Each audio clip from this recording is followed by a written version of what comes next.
दोस्तों अब नर्सरी तैयारी हो रही है धान की, तो किसान साथियों के कमेंट आ रहे हैं कि अगर हम धान की नर्सरी तैयार करें तो उसमें क्या क्या खाद हमें लगाने होंगे जिससे कि अच्छे रिजल्ट देखने को मिले, नर्सरी जल्द तैयार हो जाए। तो दोस्तों एक ही फॉर्मुलेशन है, उसको यदि आप ठीक से समझ लेते हैं तो धान की नर्सरी की तो समस्या ही बिल्कुल ख़त्म हो जाएगी। आपको बार बार किन्हीं नई चीज़ों पर नहीं भटकना पड़ेगा। जब तक दोस्तों आपका ये फॉर्मुलेशन फेल ना हो तब तक आपको नए फॉर्मुलेशन की कोई ज़रूरत ही नहीं पड़ेगी। दोस्तों यहाँ पर एक बहुत ही सीधा सिंपल फार्मूला मैं आपको बता देता हूँ।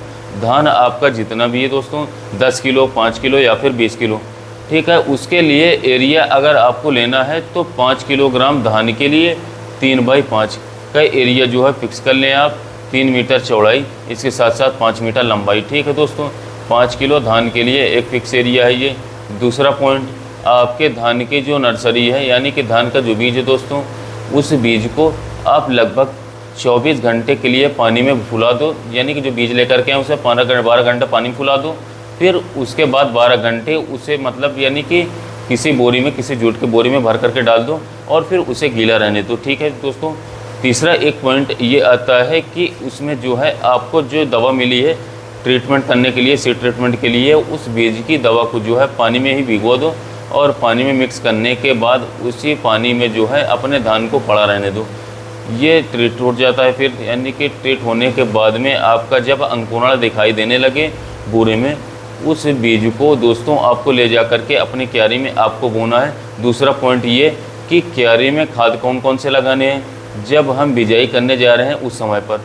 तो देखिए क्यारी को समतल कर लो, खुदाई, जुताई, निराई, गुड़ाई जो भी करना है करा करके उसे समतल कर लो, बराबर कर लो। समतल करके जब पानी लगा रहे हो, पानी पहले छोड़ दो आप, फिर उसके बाद उसके में जो है अपना जो पाटा जो भी चलाना है आपको उसे चला लो। पाटा चलाने के बाद दोस्तों आप यूरिया खाद जो है जितना आपका धान है उसका आप आधा ले लो। कैसे? यदि आपका धान जो है 10 किलोग्राम है तो यूरिया आपको 5 किलोग्राम ले लेना है।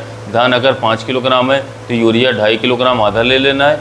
20 किलो धान है तो यूरिया आपको 10 किलोग्राम ले लेना होगा, ठीक है दोस्तों।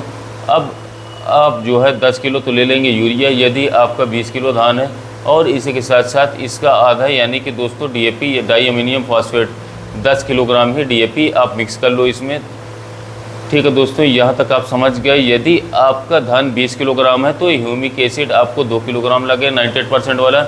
अगर धान 10 किलो है तो ह्यूमिक एसिड 1 किलो लगेगा। अगर धान 5 किलोग्राम है तो ह्यूमिक एसिड आपका 500 ग्राम आधा किलो लगेगा। और धान यदि 1 किलोग्राम है तो ह्यूमिक एसिड 100 ग्राम मात्रा आपकी लगेगी। दोस्तों ये वहाँ तक आपने समझ लीजिए। इस कैलकुलेशन के हिसाब से यूरिया जो है DAP और ह्यूमिक एसिड इन तीनों को मिक्स करके जब आप अपने खेत में पाटा चला चुके हैं बुरकाव करवा दो। फिर पूरी क्यारी में पूरी बुरकाव करने के बाद जो है तब आप अपने खेत में धान का छिड़काव कर दो, बिखराव कर दो। जो भी धान का अंकुरण हुआ है उस अंकुरित धान का संसाधित छिड़काव अपनी क्यारी में कर दीजिए। ऐसा करना क्यों ज़रूरी होता है दोस्तों?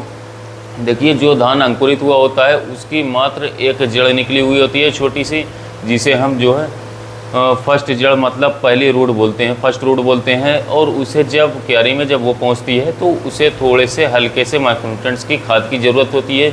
और उसी के बाद वो खाद हमारा ऑलरेडी क्यारी में पड़ा होता है। और ख़ासकर ह्यूमिक एसिड जो कि क्यारी में पानी के साथ में संपर्क में आते ही सारी क्यारी में जो है वो खाद फैला देता है। उसे पौधा तुरंत एब्जॉर्ब कर लेता है, उसके बाद तेज़ी से ग्रोथ करता है। आप यकीन मानिए दोस्तों लगभग 12 दिन में ही, ठीक है, आपकी नर्सरी जो है बहुत ही काली होगी, जेड ब्लैक हो जाएगी। इसके साथ साथ पत्तियों का हरापन गजब का होगा और इसी के साथ साथ पौधे में ग्रोथ गजब की होगी। और इसके साथ साथ 12 दिन हो जाने के बाद हल्का सा पीलापन आपको क्यारी में नज़र आने लगेगा। मैच्योरिटी के साथ कह सकता हूँ, जैसे ही आपको क्यारी में पीलापन नज़र आए, आप लगभग 10 किलोग्राम अगर मैं बात करूँ धान है तो आपको 3 किलोग्राम खली लेनी है। अगर 20 किलोग्राम धान है तो 5 किलोग्राम सरसों की खली ले सकते हैं। 5 किलोग्राम सरसों की खली को आपको लगभग बात करें तो 20 लीटर पानी के साथ में भिगा लीजिए, ठीक है दोस्तों। जैसे ही आपको लगे कि हाँ ये खली फूल चुकी है पूरी तरीके से, तो उसमें आप 5 किलोग्राम यूरिया भी डाल दो। और इसके बाद 20 किलोग्राम धान के लिए जो है आपका धान किलोग्राम यूरिया जो है काफ़ी रहेगा, यानी कि 1/6 हिस्सा आप उसका ले सकते हैं दोस्तों। अब आपने जो है 3 किलोग्राम यूरिया लेनी है। और यदि आपका 10 किलोग्राम धान की नर्सरी है तो 1.5 किलोग्राम यूरिया काफ़ी रहेगी, ठीक है दोस्तों। आप यहाँ तक समझ लीजिए। यदि 5 किलोग्राम धान की नर्सरी है तो आप 750 ग्राम यूरिया ले सकते हैं।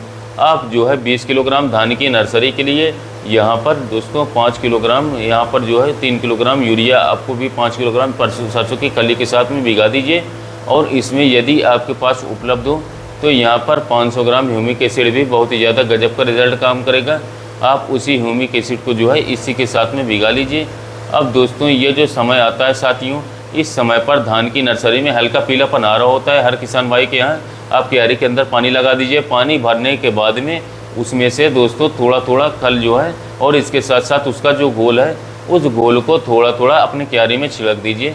इसी के साथ साथियों यकीन मानिए कि यदि आपने 12 दिन पर 13 दिन पर ये काम कर दिया अपने धान की बेहन में, तो आपकी नर्सरी जो है एकदम से दोस्तों फिर से हरापन पर आ जाएगी, ग्रोथ करने लगेगी, जिट ब्लैक हो जाएगी, पौधे में फुटाव हो जाएगा, मिट्टी हल्की भुरभुरी हो जाएगी, मिट्टी अच्छी हो जाएगी और इसके साथ साथ पौधे में जो ग्रोथ है वो गजब की देखने को मिलेगी आपको साथियों।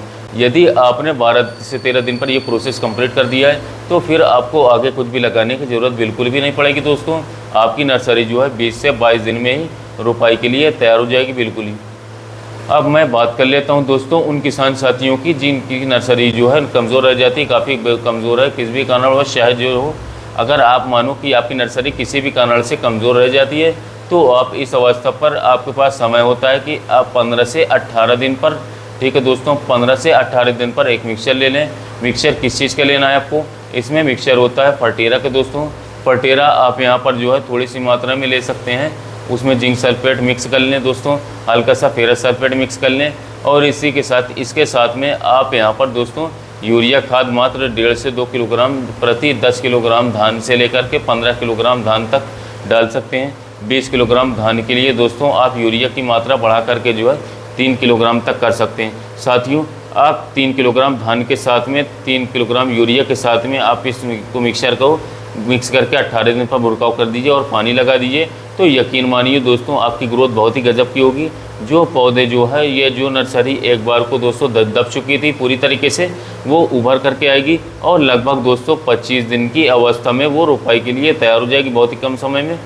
तो साथियों इस टाइप के फॉर्मुलेशन के ज़रिए से आप बहुत ही सिंपल तरीके से अपने नर्सरी को तैयार कर सकते हैं।